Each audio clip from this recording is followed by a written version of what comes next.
Hi, my name is Alvaro Silberstein, and I did the open path by traveling in my wheelchair to places like Patagonia, Machu Picchu, and Torres del Paine, and founded Wheel the World to allow other people with disabilities to travel the world, and already 2,000 people have traveled with us.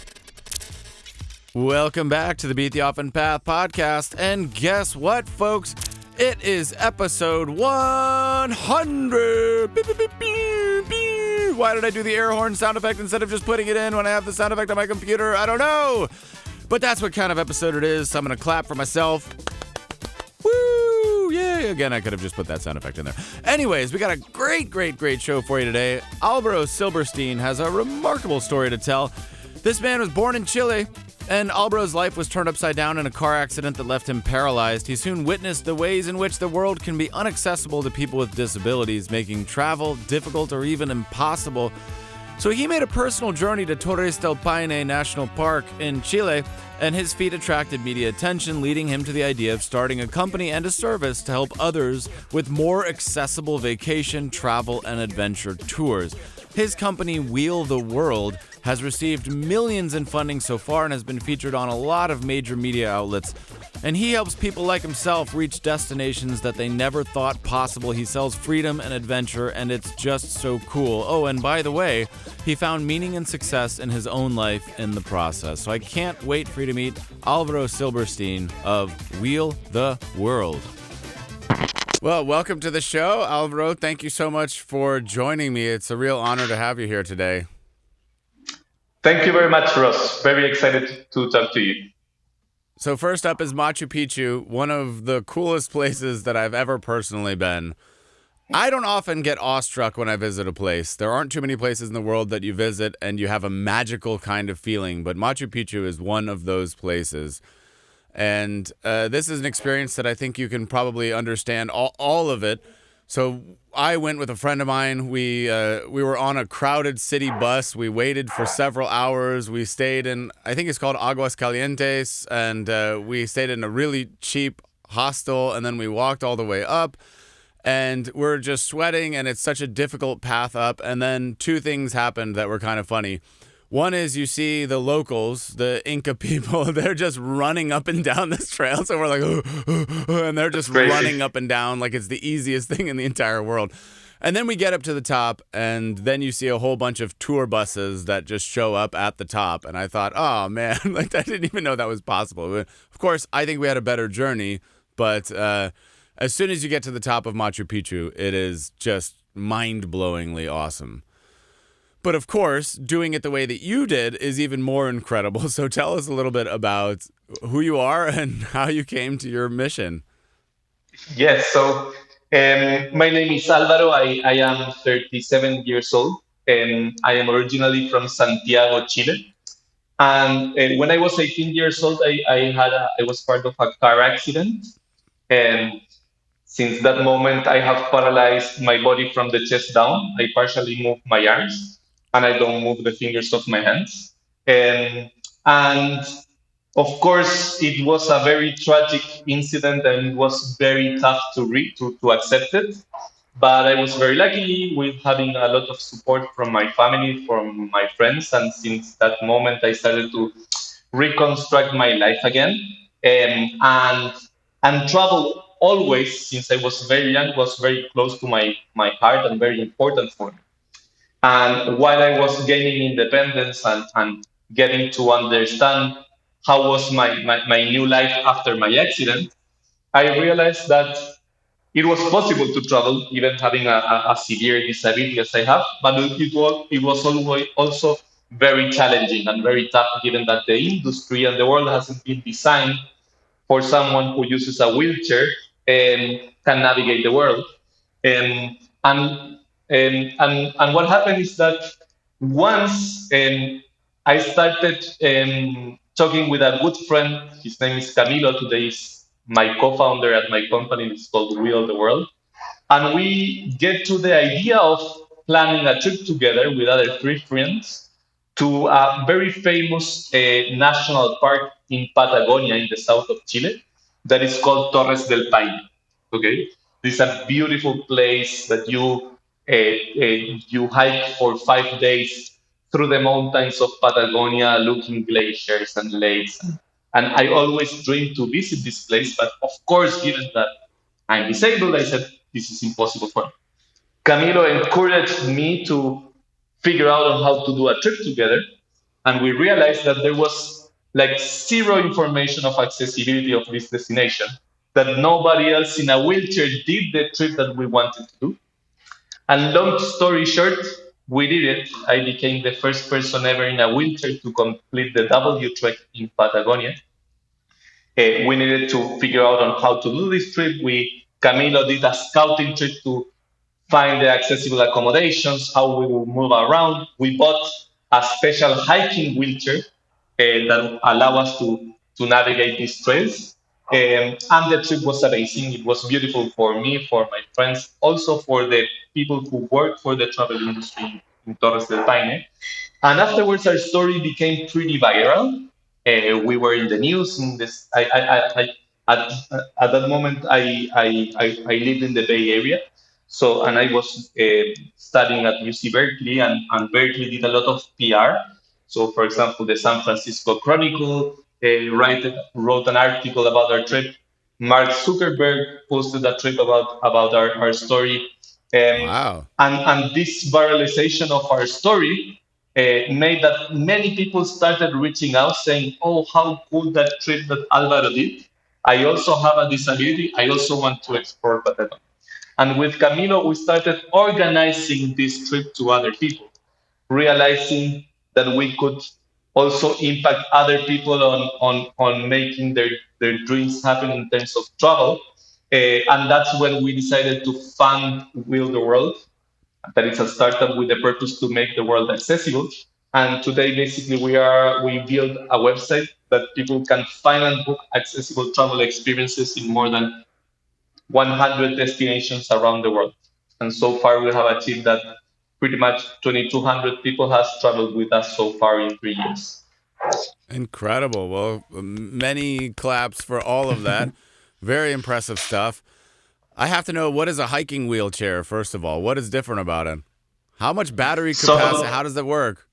the one that we use for Torres del Paine big trip, and we have it in different destinations. It's a one-wheel wheelchair that it happens that allows other people to push you in a more comfortable way through trails that are just not accessible. It has suspension, it has brakes, it's more narrow, and it allows you to be pushed by 2 or 3 people. So you can pretty much climb a hill with that wheelchair. And that's the one that's the equipment that we use for people that wants to travel to Patagonia with us. Incredible. So, how many miles was that in the end? How big of a journey have you done on this thing? So it was a 5 days trek that we Wow. hiked pretty much like 5 hours a day. Wow. There's some videos of that trip, We'll post it. and and it was beautiful. And we replicated that trip into other destinations like very adventurous. For example, Machu Picchu. Hmm. I The first time that I went to Machu Picchu was when I was 15 years old with my family before my accident. And what happened is that we took the train as you did to get to Machu Picchu, and there was a strike. So it took us like 4 hours to get to Machu Picchu, and we could just be like only 1 hour there. And Mm. of course, it was a pain in the ass to not to be able to explore Machu Picchu for a long period of time and the full day. But I didn't care because I said I definitely will come back again. I live in Santiago; it's not far away from Machu Picchu, and it is, as I agree with you, it's such a magical place that I said I have to be back, and I will come again doing the Inca Trail. That is the Yeah. 4 days hike from Cusco, that is the closest city, to the ruins of Machu Picchu, that you make a beautiful hike through the mountains of Peru. Of course, after my accident, I say there's no way that I will be able to do this again. But actually, after this trip to Torres del Paine and founding Wheel the World, I said, okay, this is possible. And the second time that I went to Machu Picchu, it was with this hiking chair and doing the Inca Trail. So I made my dream come true even after having a tragic accident. We also have a documentary about that trip, and so far, we have achieved that more than 300 people has traveled with us to Machu Picchu. Not by doing the Inca Trail, because it was the craziest thing I have ever done. It Wow. was really tough, and we don't want to put in risk our customers. So we help them to get by train and through an accessible experience. But having that experience and doing something that I thought it wouldn't be possible for me was unbelievable. I think everybody, no matter where they are in their life, they can relate to a moment where something major changes in their life, something negative. Maybe they lose a job, or they get kicked out of their house, or something bad happens, or they get in an accident. Any kind of thing can happen to somebody, or you lose a loved one. And it's easy to go into a state of depression and to feel really bad. And of course, we can know that, oh, somebody else has it worse than me, but we still feel sorry for ourselves. How is that process based on the people that you know and for yourself? How do you go out of those most depressing thoughts and decide to make meaning from something and to say, I'm going to rise out of this and make this into a positive thing instead of just staying in the negative headspace? How do you think that goes, and how did that go for you? Yes, I think it's reality that everyone that has a situation in their lives that ends up with a severe disability, it's really tough. And of course, I passed through a moment that I was depressed and I was done with my life, and it's normal, right? Because you had such a big change in your life that it's normal that that to happen. But you start realizing that there's people that overcome that same situation that you are passing through. There's also your family and friends that are surrounding you and really believe that you can overcome that situation, and they really want to support you.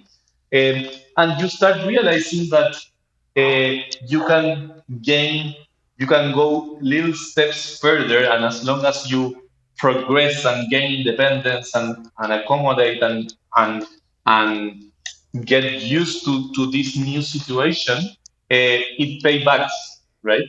It paybacks, and in my case, to be super honest, for 1 year or 2 years, I was pretty depressed, and I was pushing to gain independence with rehab, with getting back to a normal life, going back to university. I wasn't doing it because of me. I was doing it to satisfy my family, so they don't feel bad about me, right? But there was a point that I did not even realize that I was actually doing it because I had dreams in my life and I had challenges that I wanted to pursue, and I was happy because of that. And it was a transition between the like being depressed and being seeking the life that I wanted to seek. And that I'm happy and I'm grateful of that people that supported me to push myself to reconstruct my life at the end of the day. That's excellent. Were you always entrepreneurial at heart, or was this your first foray into entrepreneurship? I was a wannabe entrepreneur, pretty Wanna be much. yeah. That's Yes, like I me come from though. a I come from a family that I'm the youngest of four brothers, and my three older brothers they are entrepreneurs. Also, my grandfather. So entrepreneurship was part my of my early life, and and I wanted to become an entrepreneur. I studied computer science engineering, and I saw that I had some skills to lead and to find opportunities. And at some point, I realized that um, that if I started my own thing, would will definitely be related to solve problems for people with disabilities, because I was looking for opportunities and identifying opportunities all the time, uh, in the disability aspect and context more than anything else.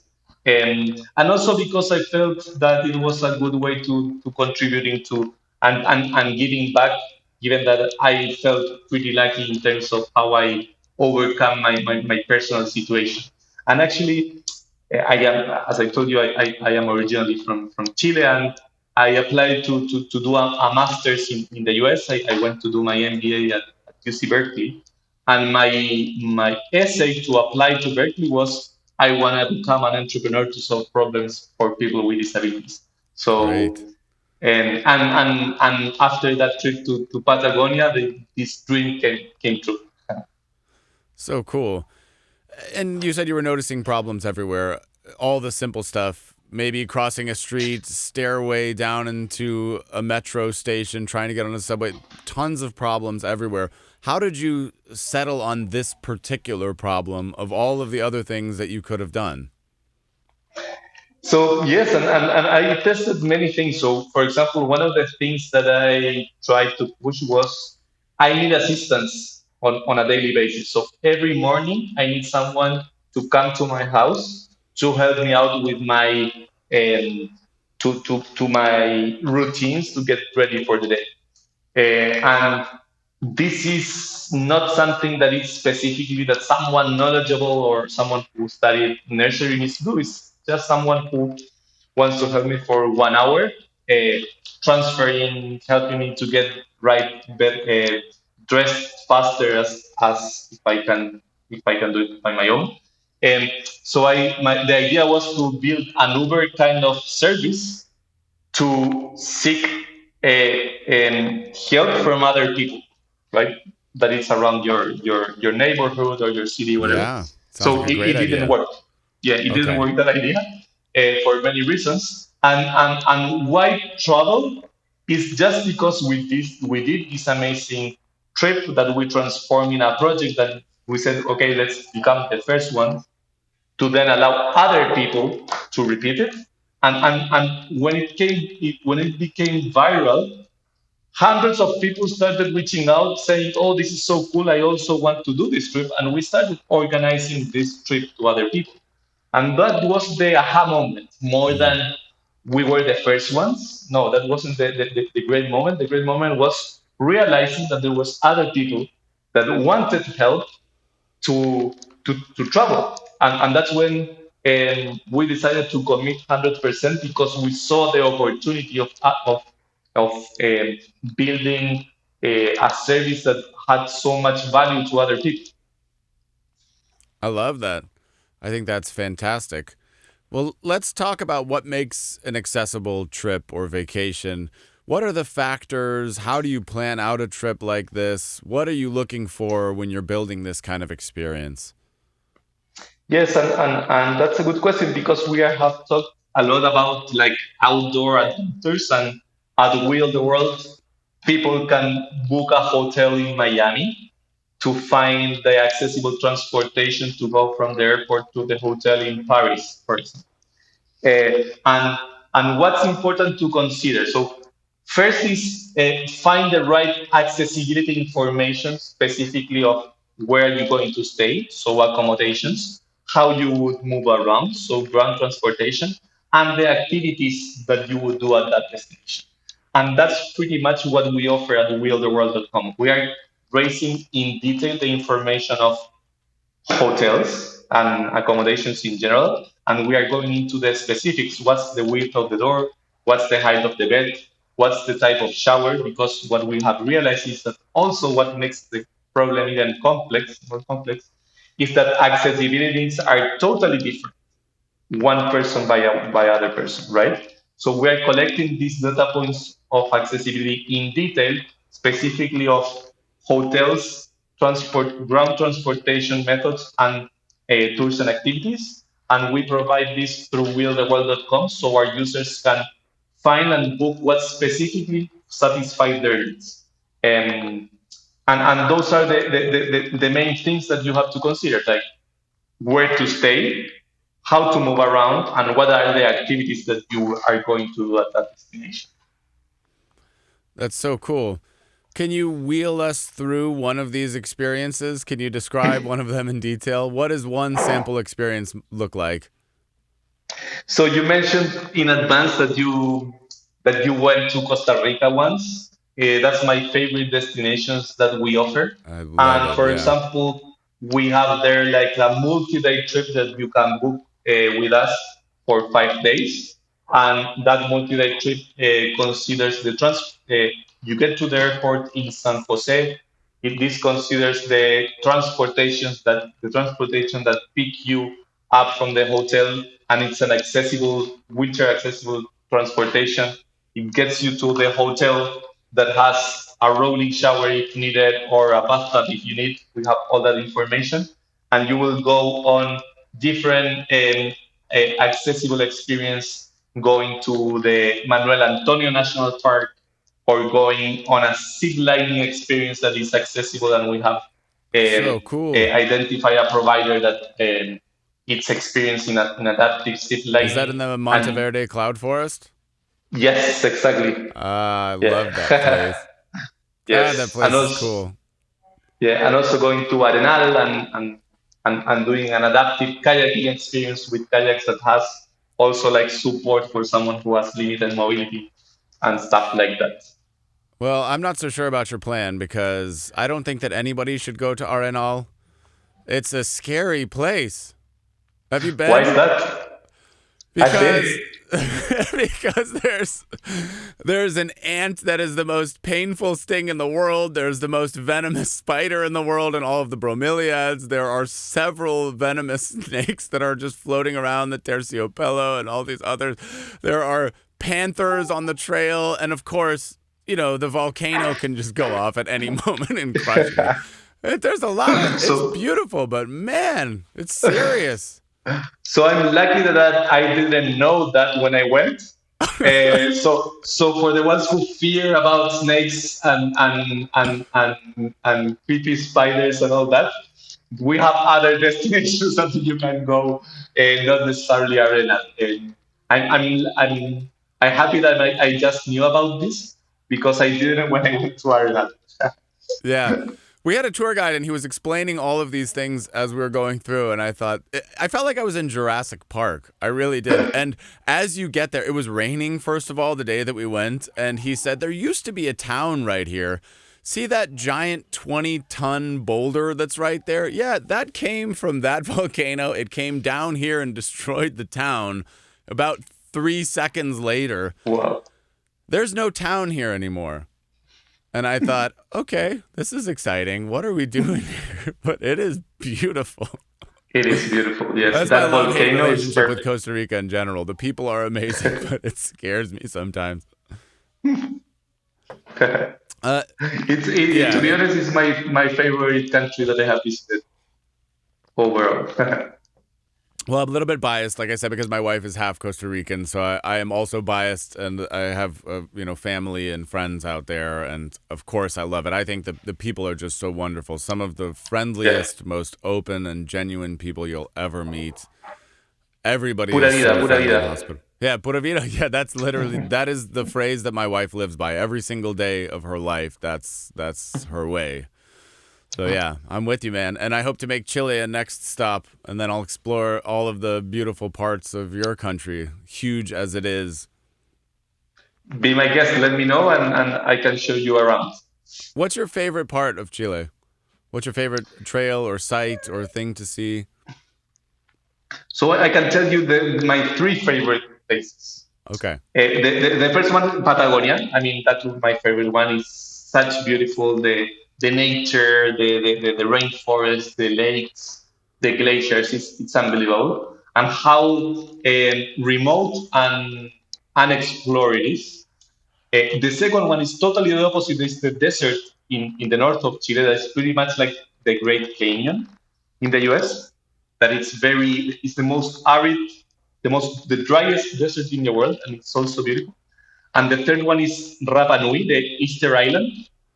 So Oh the yeah. island, the Polynesian island, that is the Hawaii of Chile, Right.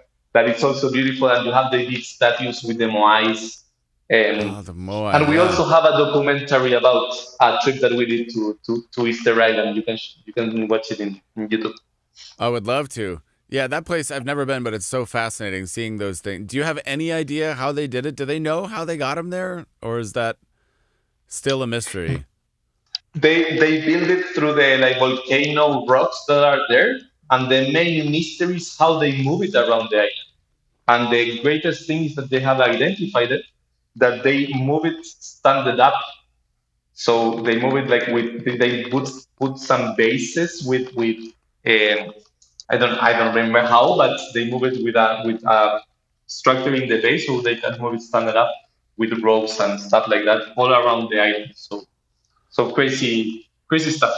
So crazy. Okay, I gotta plan a trip. That'll be the next big trip. I would love to come out that way.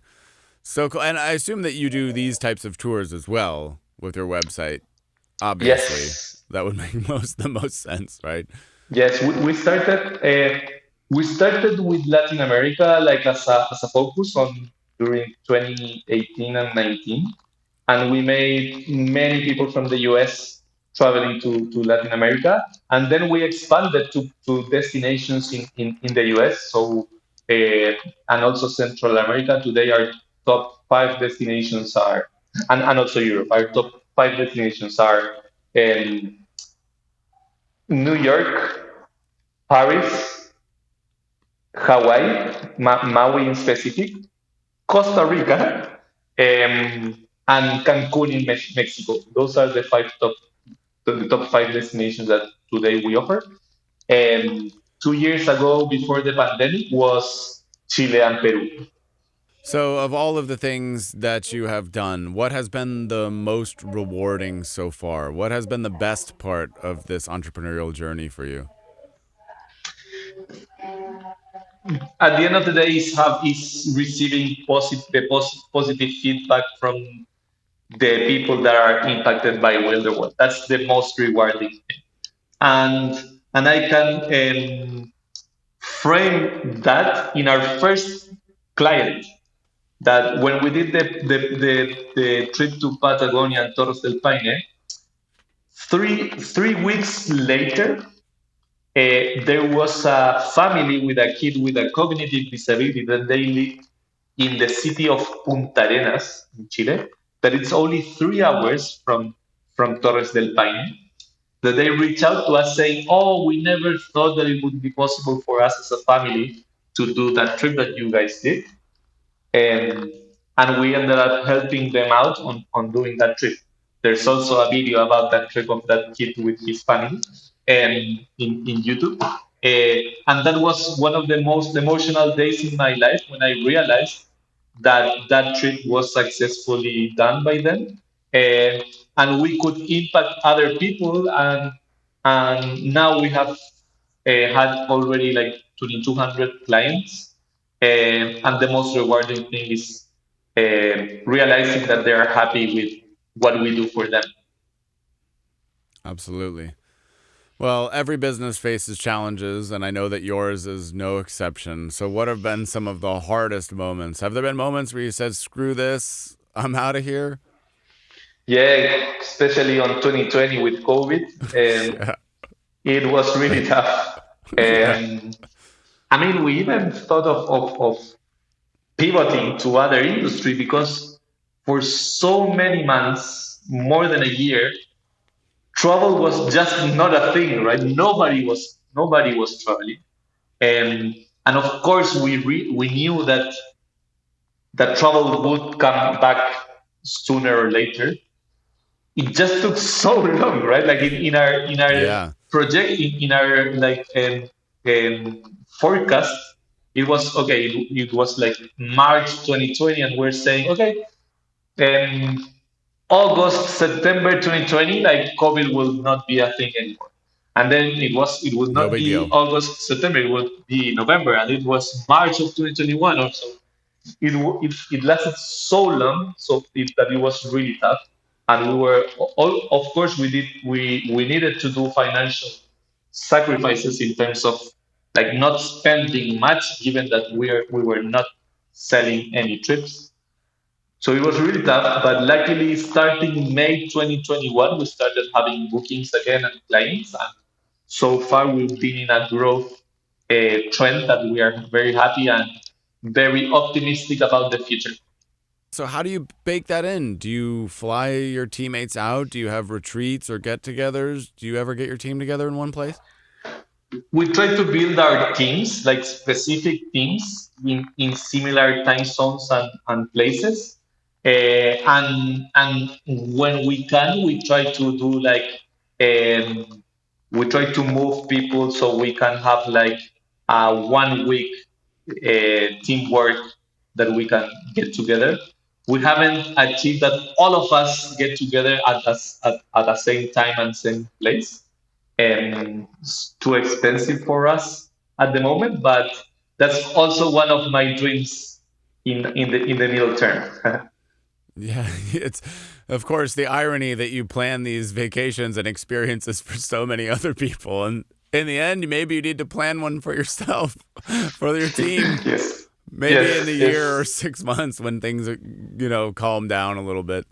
Maybe you'll plan a yes, trip and yes. it go somewhere else. It could be a great experience, but I think you're right. That that would be I amazing. think in the right doses, getting together physically makes a lot of sense, and that energy makes a lot of sense. But saying to somebody you have to be seated in this particular spot for 8 hours every single day seems to me to be very foolish when we know about how people work and what they need to do a good job.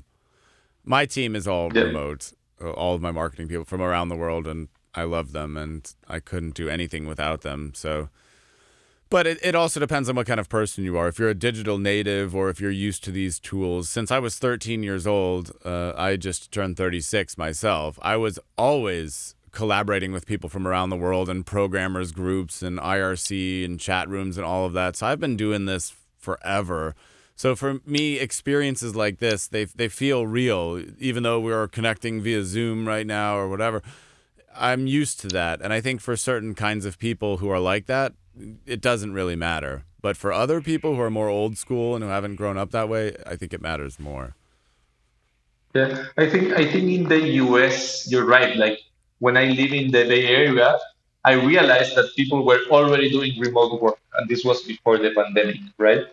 For example, Yeah. people that didn't want to commute from San Francisco to Palo Alto, and they just work from home, right? And or having a meeting, and but that's different in other countries. So, for example, in Chile, that wasn't the case. Like, so when you needed to meet with someone from a meeting, like outside from your company, you actually go and visit them every time, not necessarily like just doing a Zoom meeting that was much more convenient. So I agree with you, but that remote work was pretty much democratized with the pandemic, but it already existed before.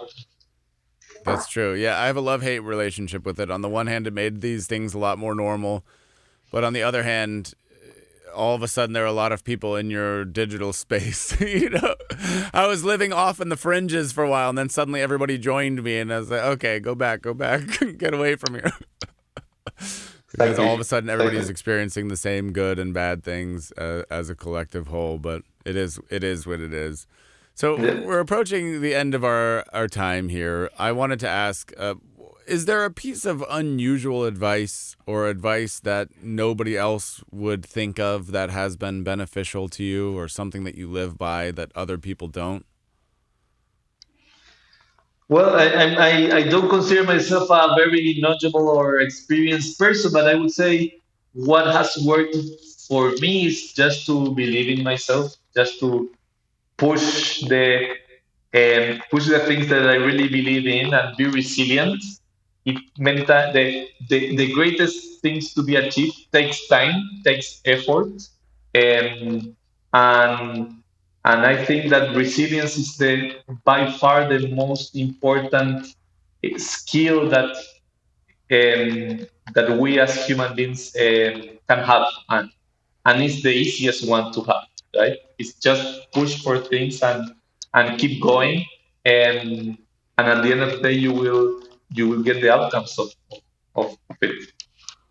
I love that. What a great way to wrap things up. Well, as I always do, I like to give the final word to you. Before I do that, I have to know, what is the map behind you? I've been staring at it for those who are watching via video.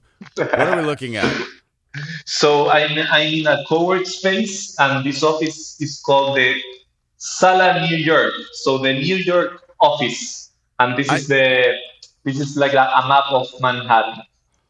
I thought it was New York and Manhattan, but I didn't want to say that and demonstrate my profound ignorance. So I'm glad that you confirmed that. I was like, I better not say anything. Yes, there it is. Maybe, There we I go. don't know which park is that one, but let's find. Nothing but buildings as far as the eye can see. Beautiful. Yeah, there's the Central Park, as you can see. With one tiny patch of grass. Gotta love New York City. Uh, what do you want to promote? Obviously, the website, wheeltheworld.com. Where do you want to direct people to? I'll let you wrap this up. Say whatever you want to say. Close it out. Promote anything you want to. Where can they follow you? All of that. The rest of the show is yours. Yes, so please go to our website, willtheworld.com, for the people who have disabilities or friends and family. Sign up and invite them to know about us. And also, our Instagram account is very active, Will the World. So you can check us out there. And also, our YouTube videos that are pretty much amazing. I totally recommend about that. Sounds good. You've already told me about a lot of great videos out there. I look forward to watching them. This man is selling possibilities. He's selling freedom. He's selling travel. And what greater cause is there than that? So thank you, Alvaro. I really appreciate you taking the time. It's been an absolute pleasure to get to know you. It was a lot of fun talking to you, Russ. So thank you very much for your invite. Thank you and for your time. And with that, the official podcast is over.